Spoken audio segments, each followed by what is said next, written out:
सुना है बालचंद अपने घर के हालातों से परेशान है। हाँ भाई, बेचारा काम के चक्कर में हर दिन भटकता है। ठीक है बालचंद, तुम कल से मेरे खेत पर काम करने के लिए आ जाना। अरे कहाँ से लाऊं राशन? मेरी कोई सरकारी नौकरी नहीं है जो मुझे महीने भर की सैलरी 10-20 हज़ार रुपए मिल रही हो। ये कोई साधारण पत्र नहीं है, बल्कि ये एक चमत्कारी पत्र है। मुझे गांव का सबसे अमीर आदमी बना दो। ये लो। कोई है, बचाओ बचाओ, हे भगवान। ये मैंने क्या कर दिया? अपना धर्म खुद के हाथों से ही भ्रष्ट कर दिया। ये तो बहुत अच्छा हुआ जी, जो आपको वो चमत्कारी पत्थर मिल गया। अब आपको जल्दी से दूसरा वरदान मांग लेना चाहिए। तुम ठीक कहती हो सुनीता, अब मैं इस चमत्कारी पत्थर से दूसरा वरदान मांग लेता हूँ। सूरजनगर गांव में धीरू और वीरू नाम के दो भाई रहते थे। वीरू और धीरू किसान परिवार से थे। वो दिन रात खेतों में मेहनत करते और अपनी बूढ़ी माँ के साथ मुश्किल हालातों का सामना करते। एक दिन दोनों भाई खेतों में काम कर रहे होते हैं। भैया, बारिश के मौसम में भी बादल का नाम और निशान नजर नहीं आ रहा। ना जाने कब बारिश के बादल हमारे गांव में आएंगे। हाँ धीरू भैया, बारिश का नाम और निशान कहीं भी नजर नहीं आ रहा, लेकिन हमें अपने खेतों पर ध्यान देना चाहिए। हो सकता है इस बार बारिश थोड़ी देर में आए। दोनों भाई आपस में बात कर ही रहे होते हैं कि तभी निर्मला खाना लेकर खेतों पर आ जाती है। वीरू बेटा, तुम दोनों किस बारे में बात कर रहे हो? अरे माँ जी, आप आ गई? हाँ बेटा, बस आज खाना जल्दी बन गया था तो सोचा तुम दोनों को दे आऊं। वैसे तुम दोनों किस बारे में बात कर रहे थे? कुछ नहीं माँ, बस इस बार बारिश नहीं हो रही। इतने बड़े खेत के लिए पानी कहाँ से मिलेगा, बस यही सोच रहे थे। सारा दिन मेहनत करके अगर खेतों को पर्याप्त पानी ना मिल पाया तो सारी मेहनत खराब चली जाएगी। हाँ बेटा, बड़ा खेत होने की वजह से खेतों के कामों में मेहनत भी बहुत लगती है। ऊपर से तुम दोनों लकड़ियाँ भी बेचते हो। हाँ माँ, आप ठीक कह रही हो। हमें खेत में काम के लिए एक मजदूर रख लेना चाहिए। वीरू बेटा, धीरू ठीक कह रहा है, हमें एक मजदूर तो जरूर रख लेना चाहिए। ठीक है माँ, देखता हूँ। अगर कोई गांव का जरूरतमंद आदमी मिल जाए तो हम उसे अपने खेत में रख लेंगे, बाकी उसकी मजदूरी दे दिया करेंगे। अपनी बातें खत्म करने के बाद वीरू और धीरू खाना खाने लगते हैं। कुछ देर बाद वो सभी घर की तरफ बढ़ने लगते हैं। तभी कुछ दूर आगे जाने के बाद वीरू को गांव के दो आदमी दिखाई देते हैं जो आपस में बातें कर रहे होते हैं। अरे भाई, सुना है बालचंद अपने घर के हालातों से परेशान है। हाँ भाई, बेचारा काम के चक्कर में हर दिन भटकता है, लेकिन उसे कोई काम नहीं मिल पा रहा। ना जाने वो बेचारा अपने घर परिवार का गुजारा कैसे चलाता होगा। वीरू उन दोनों की बातें सुनकर अपने भाई और माँ को घर भेज देता है और खुद उन दोनों के पास जाने लगता है। अरे भैया, आप दोनों कौन से बालचंद की बात कर रहे हो? हम उसी बालचंद की बात कर रहे हैं जो हमारे गांव में ही रहता है। ओह अच्छा, क्या आप बालचंद को बता सकते हो कि वो मेरे खेतों में आकर एक बार मुझसे मिले, क्योंकि मुझे भी मजदूर की तलाश है। अगर वो मेरे खेतों में आकर काम कर सके तो मैं रोज उसे मजदूरी दे दिया करूंगा। अरे क्यों नहीं भैया, अगर किसी गांव वाले की मदद हो रही है तो हम उसे जरूर बता देंगे। वैसे भी वो बेचारा बहुत परेशान रहता है। अब वीरू अपने घर की तरफ लौट जाता है। अगले दिन वीरू और उसका भाई धीरू फिर से अपने खेतों पर काम करने के लिए पहुंच जाते हैं। कुछ देर बाद उनके खेतों पर एक आदमी आता है। आप कौन है भैया? मैं बालचंद हूँ भैया। मुझे भोला राम ने आपके बारे में बताया था। उन्होंने बताया था कि कल ही बीच रास्ते में आपकी उनसे मुलाकात हुई और आपको किसी मजदूर की जरूरत है। ओह अच्छा, याद आया। मुझे अपने खेत के लिए एक मजदूर की तलाश है। क्या आप मेरे खेत पर काम कर सकते हो? हाँ भैया, यह तो मेरे लिए सौभाग्य की बात होगी। वैसे भी मैं काम के चक्कर में कई महीनों से घूम रहा हूँ। ठीक है बालचंद, तुम कल से मेरे खेत पर काम करने के लिए आ जाना। इस तरह से बालचंद अब वीरू के खेतों पर काम करने लगता है। बालचंद को समय समय पर उसकी मजदूरी मिल जाती है। एक दिन अचानक बालचंद वीरू से अपनी मजदूरी के बारे में कुछ पूछने लगता है। भैया, मुझे कुछ जरूरी बात करनी थी। अरे बालचंद, क्या हुआ? बताओ, क्या बात करनी थी तुम्हें? वो मैं अपनी मजदूरी को लेकर कुछ बात करना चाहता हूँ। हाँ बोलो, क्या कहना चाहते हो? मैं कहना चाहता हूँ कि इतनी मजदूरी में मेरा गुजारा नहीं चल पा रहा, तो क्या आप मेरी मजदूरी बढ़ा सकते हो? देखो बालचंद, हम अपने खेत में काम करने के लिए तुम्हें बस इतनी ही मजदूरी दे सकते हैं। ठीक है। बालचंद वीरू की बात मान तो जाता है, लेकिन वो वीरू से गुस्सा हो चुका था। इस तरह से वो काम में ढिलाई करने लगा। एक दिन बालचंद खेतों पर लेट आता है। क्या बात है बालचंद, तुम पिछले कई दिनों से खेत पर बहुत लेट आ रहे हो? भैया, मुझे घर चलाने के लिए दूसरी जगह भी काम करना पड़ता है। वो तो ठीक है बालचंद, लेकिन हम तुम्हें समय पर पैसा देते हैं, तो इसलिए तुम्हें भी समय पर खेत पर आना होगा। देखो भैया, आप मेरी मजदूरी बढ़ा दो तो मैं आराम से एक जगह काम कर लूंगा, या फिर मुझे कुछ अनाज दे दो जिससे मेरे घर का राशन महीने भर चल जाए। देखो बालचंद, हम तुम्हें अनाज नहीं दे सकते, क्योंकि हमें भी घर का साल भर राशन चलाना होता है। ठीक है, तो फिर कल से मैं आपके खेतों पर काम करने नहीं आऊंगा। ठीक है बालचंद, जैसा तुम ठीक समझो। अब बालचंद झूठ बोलकर वीरू के खेतों से काम छोड़ देता है। मतलब कि उसने ये झूठ बोला था कि वो कहीं और भी काम करता है। काम छोड़ने के बाद कई दिनों तक वो काम की तलाश में भटकता है, लेकिन उसे कहीं भी काम नहीं मिल पाता। अब निराश होकर वो फिर से वीरू के पास आता है। अरे बालचंद, आज मेरे खेतों की तरफ कैसे आना हुआ? भैया, मुझे माफ कर दो, मैं ज्यादा के चक्कर में पड़ गया था और इसी के चलते मैंने आपके यहाँ से काम छोड़ दिया। मैंने आपसे झूठ बोला था कि मैं किसी के पास काम करता हूँ। उस समय मैं गुस्से में आकर काम पर लेट आता था। ओ, तो ये बात है। कृपया मुझे माफ कर दो और मुझे काम पर रख लो। देखो बालचंद, तुम्हारा स्वभाव मुझे बिल्कुल भी पसंद नहीं आया। इस तरह के काम वो लोग करते हैं जो किसी को भी धोखा दे सकते हैं, इसलिए मुझे तुम पर भरोसा नहीं रहा। अब तुम्हें कहीं और काम देख लेना चाहिए। भैया, मुझ पर भरोसा कीजिए। इन दोनों की तकलीफों के चलते मैं अपने आप को कोसता रहा हूँ। मुझे अपनी गलती पर अफसोस हो रहा है। अगर आपने मुझे काम नहीं दिया तो मेरा परिवार भूखा मर जाएगा। भैया, बालचंद रोते हुए वीरू के आगे गिड़गिड़ा रहा होता है। उसकी बातें सुनकर वीरू को दया आ जाती है। देखो बालचंद, अगर तुम्हें सच में अपनी गलती का अफसोस है तो मैं तुम्हें काम पर रख लेता हूँ, लेकिन याद रहे, भविष्य में अगर तुमने दोबारा गलती की तो मैं तुम्हें यहाँ से धक्के मारकर निकाल दूंगा। ठीक है भैया, मैं आपकी बात समझ गया। अब एक बार फिर से बालचंद वीरू के खेतों पर काम करने लगता है, लेकिन मजदूरी कम होने की वजह से बालचंद को घर का गुजारा चलाने में दिक्कत होती थी। एक दिन बालचंद अपने घर पर होता है। सुनिए जी, घर में राशन खत्म हो चुका है। कितने दिन से बोल रही हूँ, आप राशन क्यों नहीं लाते? अरे कहाँ से लाऊं राशन? मेरी कोई सरकारी नौकरी नहीं है जो मुझे महीने भर की सैलरी 10-20 हज़ार रुपए मिल रही हो। मजदूरी करता हूँ, जितना बन पाता है उतने में ही राशन ले पाता हूँ। मेरे भाग ही फूटे थे जो मेरे माँ बाप ने इस गरीब आदमी से मेरी शादी कर दी। सुनीता, तुम हद से ज्यादा बोल रही हो। अब चुप हो जाओ, वरना मेरा गुस्सा इतना बढ़ जाएगा कि संभालना मुश्किल हो जाएगा। हाँ, चुप ही तो हूँ।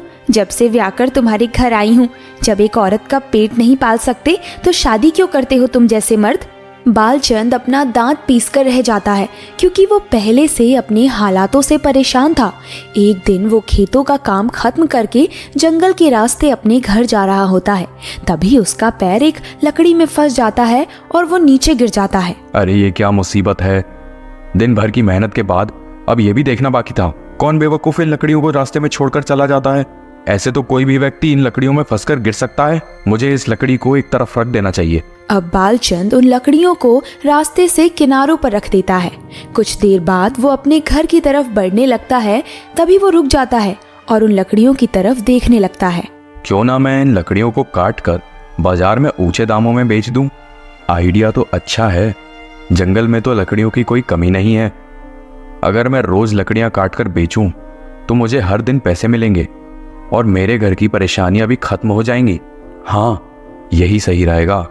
अब बालचंद खेतों पर काम करने के बाद शाम के समय जंगल से लकड़ियां काटकर उन्हें बाजार में बेचने लगा। इस तरह से उनके घर में सब कुछ ठीक होने लगा था। एक दिन शाम के समय वो जल्दी खेतों का काम खत्म करने के बाद जंगल में लकड़ियां काटने जाता है। तभी उसे एक परछाई दिखाई देती है। कौन है यहाँ पर? देखो, तुम जो भी हो, मैंने तुम्हारी परछाई देख ली है। चुपचाप मेरे सामने आ जाओ। बालचंद डरते हुए उस परछाई के शख्स को ढूंढने की कोशिश करता है, लेकिन उसे पूरे जंगल में कोई भी नहीं दिखाई देता। अब बालचंद डरते डरते जंगल से लकड़ियां काटता है और उन्हें बाजार में बेच देता है। अगले दिन वो खेतों में समय पर पहुंच जाता है। क्या बात है बालचंद, अब तुम पहले से बदल चुके हो। कुछ नहीं भैया, बस अब जिंदगी से बहुत कुछ सीख चुका हूँ, इसलिए अब जीवन में कोई भी गलती नहीं करना चाहता। बहुत अच्छा, मुझे उम्मीद है तुम हमेशा ऐसे ही रहोगे। धन्यवाद भैया, बस आपकी कृपा से एक काम पकड़ लिया है। अब घर की तकलीफें धीरे धीरे खत्म होने लगी हैं। ओह, कैसा काम? बस जंगल से लकड़ियां काटकर उन्हें बाजार में बेच देता हूँ। ओह अच्छा, लेकिन तुम लकड़ियाँ कब बेचते हो? बस आपके खेतों से जाने के बाद जंगल से लकड़ियां काटकर बेच लिया करता हूँ। ओह, ये तो बहुत अच्छी बात है। आज फिर से खेतों का काम खत्म होते ही बालचंद जंगल की तरफ जाने लगता है। जंगल में पहुंचकर वो लकड़ियां काटने लगता है। वो लकड़ियां काटकर एक ढेर बना रहा होता है, तभी उसे जंगल से अजीबोगरीब आवाजें सुनाई देने लगती हैं। ये आवाज कैसी है? कल भी मैंने किसी परछाई को देखा था। आखिर इस जंगल में कौन हो सकता है? कहीं कहीं यहाँ कोई भूत तो नहीं? भूत के बारे में सोचते ही वो डर से कांपने लगता है। फिर जल्दी से वो अपनी लकड़ियों को इकट्ठा करने लगता है, तभी उसकी लकड़ियों में से धुआं उठने लगता है। बालचंद उसे देख नहीं पाता, तभी पूरी लकड़ियों में आग लग जाती है। अरे ये क्या हो गया? अचानक मेरी लकड़ियों में आग कैसे लग गई? इस जंगल में मेरे साथ अजीबोगरीब चीजें क्यों हो रही हैं? अब बालचंद की सारी लकड़ियां जल जाती हैं, इसलिए आज उसे खाली हाथ घर जाना पड़ता है। घर पहुंचकर वो अपनी पत्नी से सारी बातें बता देता है। देखो जी, इसमें डरने की कोई बात नहीं है। जंगल में ये सब होना स्वाभाविक है। आप अगले दिन से लकड़ियां बेच लेना। ठीक है सुनीता, मैं कल फिर से जंगल जाऊंगा। अब बालचंद अपने डर को दबाते हुए जंगल में जाने का फैसला करता है, क्योंकि वो मजबूर था। अगले दिन वो जंगल में जा रहा था, तभी उसे जंगल में एक साधु महाराज दिखाई पड़ते हैं। प्रणाम साधु महाराज। खुश रहो पुत्र। साधु महाराज, आप इस जंगल में कैसे? पुत्र, मैं हवन सामग्री इकट्ठा करने के लिए इस जंगल में आया था। क्या तुम मेरी मदद कर सकते हो? जी महाराज, बताइए आपको कौन सी सामग्री चाहिए? वो पुत्र, मुझे आम की लकड़ियों की जरूरत है। ठीक है, मैं आपको अभी लकड़ियां लाकर देता हूँ। अब बालचंद आम की लकड़ियां लेकर साधु महाराज को दे देता है। धन्यवाद पुत्र। वैसे आप इस जंगल में किस उद्देश्य से आए थे? साधु महाराज, मैं एक गरीब मजदूर हूँ। दूसरों के खेतों पर काम करके अपना गुजारा चलाता हूँ, किंतु उससे मेरी पूर्ति नहीं हो पाती। इसलिए मैं इस जंगल में लकड़ियां काटने आता हूँ, ताकि उन्हें बाजार में बेचकर गुजारा कर सकूं। पुत्र, तुम्हारा जीवन तो बहुत संघर्ष भरा लगता है। जी साधु महाराज, मेरे सारे जीवन में मैंने संघर्ष के अलावा आज तक कुछ भी नहीं देखा। इस पत्थर को अपने पास रख लो पुत्र। तभी साधु महाराज अपनी झोली में से एक चमकीला पत्थर निकालकर बालचंद को देने लगते हैं। ये कैसा पत्थर है साधु महाराज? पुत्र, ये कोई साधारण पत्थर नहीं है, बल्कि ये एक चमत्कारी पत्थर है। ये तुम्हारे सभी दुखों को दूर कर सकता है, लेकिन ध्यान रहे, इसे इस्तेमाल करने के कुछ नियम हैं। तुम इस पत्थर से केवल 2 बार ही कुछ मांग सकते हो, और सबसे महत्वपूर्ण बात, इसका उपयोग केवल भलाई के कार्यों के लिए ही किया जा सकता है। अब बालचंद इस चमत्कारी पत्थर के बारे में सुनकर चौंक जाता है। फिर उसे इस पत्थर के ऊपर विश्वास नहीं होता, लेकिन फिर भी वो इस पत्थर को अपने पास रख लेता है और एक बार उसे परखना चाहता है। अब बालचंद उस पत्थर को लेकर जंगल के रास्ते घर की तरफ जाने लगता है। तभी बीच रास्ते में उसके मन में ख्याल आता है, वैसे तो मुझे इस पत्थर पर यकीन नहीं है, लेकिन साधु महाराज की बात सच हुई तो? अब बालचंद उस पत्थर को हाथ में लेकर अपने मन की बात कहने लगता है। हे चमत्कारी पत्थर, अगर तुम सच में मेरी विश पूरी कर सकते हो तो मैं तुमसे एक वरदान मांगता हूँ। मुझे गांव का सबसे अमीर आदमी बना दो। बालचंद के वरदान मांगते ही उस पत्थर में एक चमक उठने लगती है, लेकिन उसके आसपास कुछ भी नहीं होता। ये सब देखकर बालचंद निराश हो जाता है। लगता है मेरे भाग्य में गरीबी ही लिखी है। जब ये पत्थर मुझे कुछ भी नहीं दे सकता तो मैं इसे अपने पास रख के क्या करूंगा? अब बालचंद उस पत्थर को लेकर जंगल में झाड़ियों के पीछे फेंक देता है और अपने घर की तरफ जाने लगता है। कुछ दूर आगे जाने के बाद उसे एक व्यापारी दिखाई पड़ता है। अरे भैया, ये रास्ता सूरजनगर की ओर जाता है क्या? जी, ये रास्ता सीधा सूरजनगर की तरफ जाता है। लेकिन मैं यहाँ पर नया हूँ, क्या आप मुझे इस रास्ते के बारे में थोड़ा विस्तार से बता सकते हैं? अब रामलाल व्यापारी और बालचंद एक साथ गांव की तरफ बढ़ने लगते हैं। फिर दोनों के बीच बातें शुरू हो जाती हैं। वैसे आप करते क्या हैं? जी मैं बस एक मजदूर हूँ, गांव में मजदूरी करके अपना गुजारा चलाता हूँ। अच्छा, तो क्या आप मजदूरी करके घर का गुजारा चलाते हो? चला तो नहीं पाता, लेकिन मजबूरी में चलाना पड़ता है। अच्छा, तो क्या आप मेरे साथ काम करोगे? शहर में मेरी एक बहुत बड़ी गोदाम है, उसकी देखभाल के लिए मुझे एक ईमानदार व्यक्ति चाहिए। जी साहब, मैं आपके गोदाम में काम कर सकता हूँ। आप मुझे बता दीजिए कि मुझे कब से काम पर आना होगा। ठीक है, तुम कल ही मेरे साथ गोदाम चलो, कल से ही मैं तुम्हें काम पर रख लूंगा। अगले दिन बालचंद शहर चला जाता है और रामलाल व्यापारी के यहाँ पर काम करने लगता है। कुछ ही महीनों में वो पैसे कमाकर अनेकों व्यवसाय भी खोल लेता है और अब वो गांव का सबसे अमीर आदमी बन जाता है। एक दिन वो अपनी पत्नी के पास होता है। देखो सोनीता, हमारे पास अब किसी चीज की कमी नहीं है, लेकिन मुझे लगता है ये सब हमारे आने वाली पीढ़ियों के लिए पर्याप्त नहीं होगा।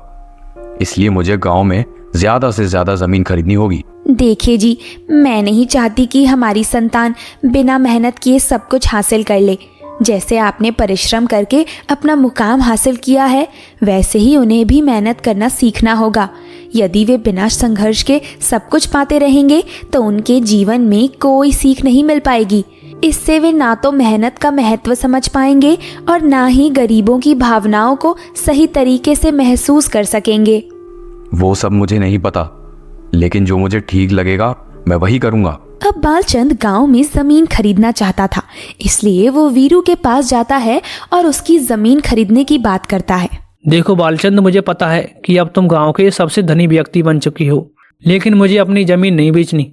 देखो भैया, मैं आपको इस जमीन के बदले तुम्हारी मांग से 2 गुना पैसा दे सकता हूँ, जिससे तुम अपना कोई नया व्यवसाय चालू कर सकते हो। बालचंद, मुझे ये जमीन नहीं बेचनी, चाहे तुम कितनी भी कीमत दे दो।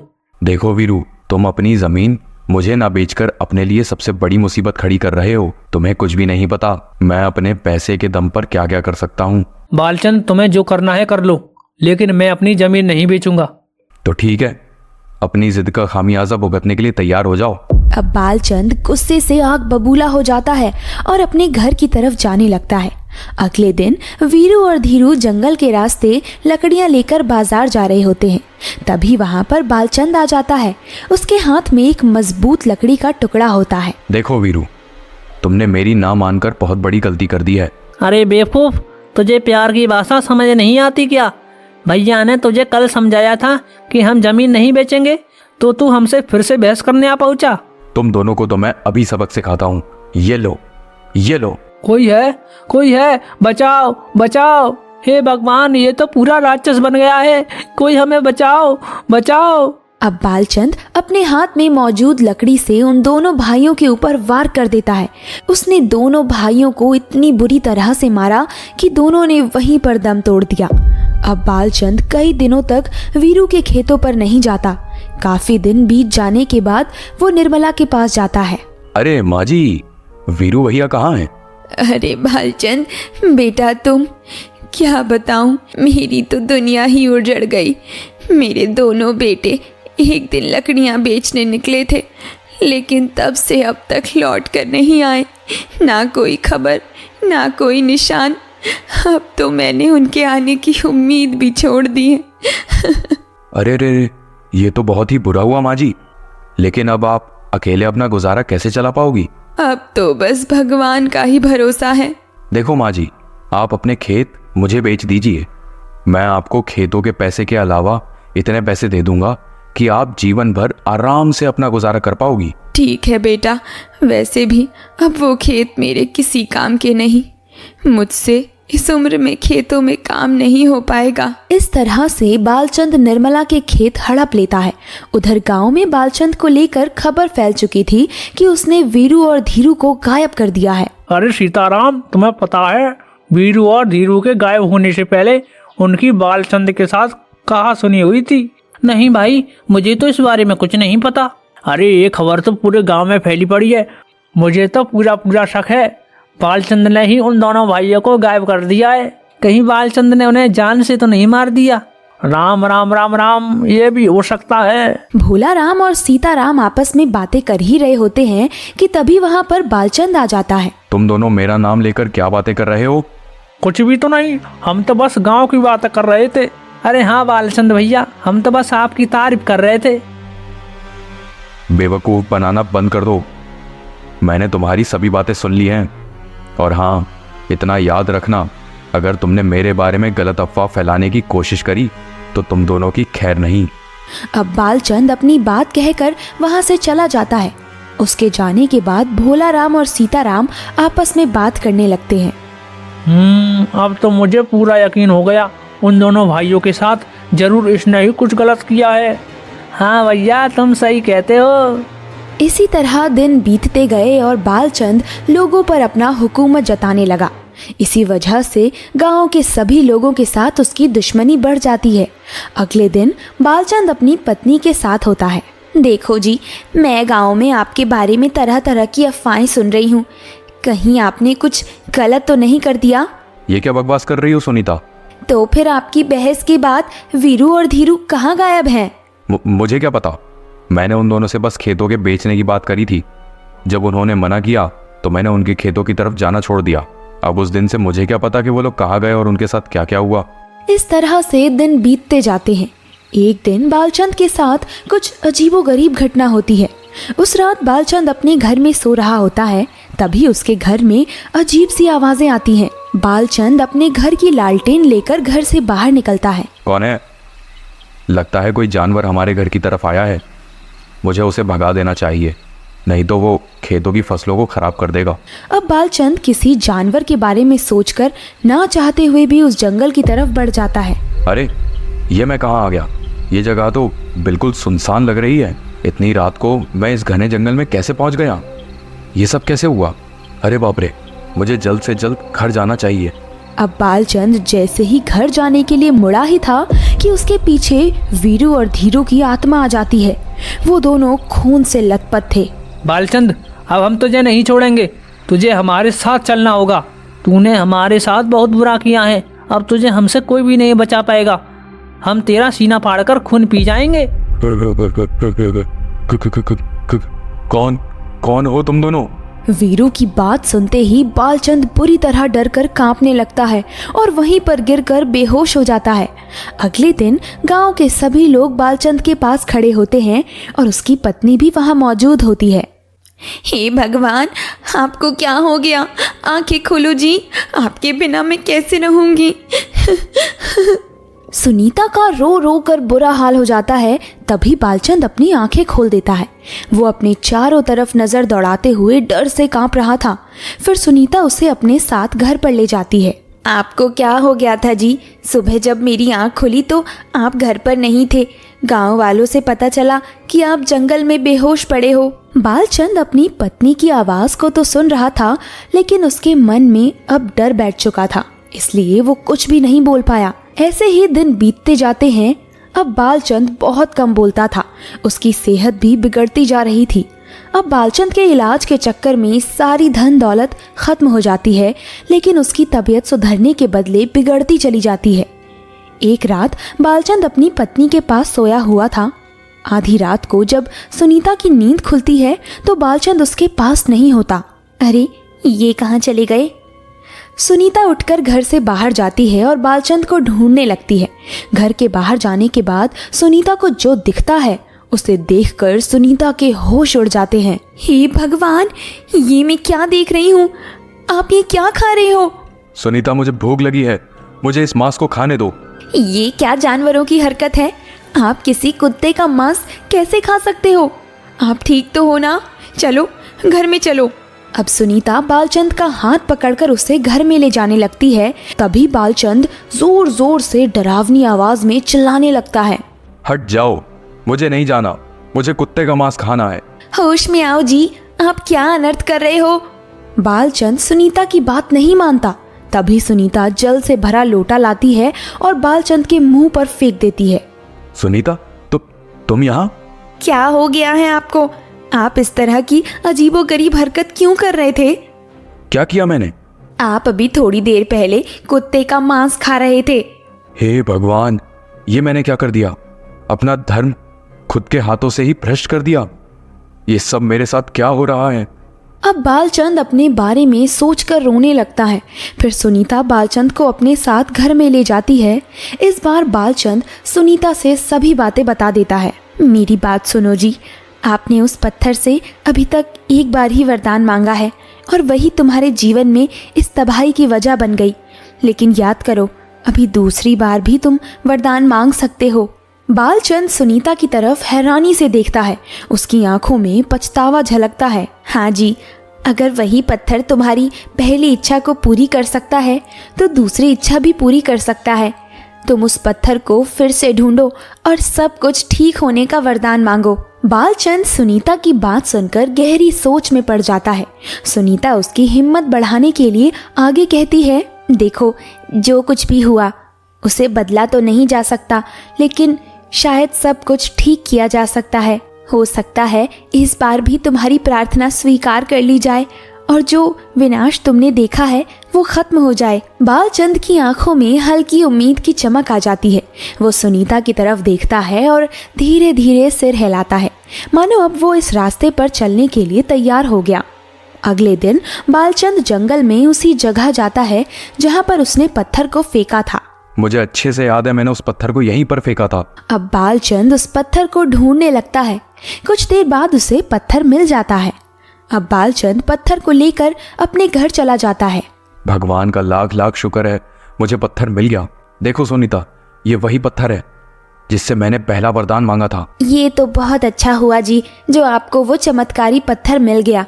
अब आपको जल्दी से दूसरा वरदान मांग लेना चाहिए। तुम ठीक कहती हो सुनीता, अब मैं इस चमत्कारी पत्थर से दूसरा वरदान मांग लेता हूँ। ठीक है जी। अब बालचंद अपनी सभी गलतियों को सोचकर पछतावा करता है और दूसरा वरदान मांगने लगता है।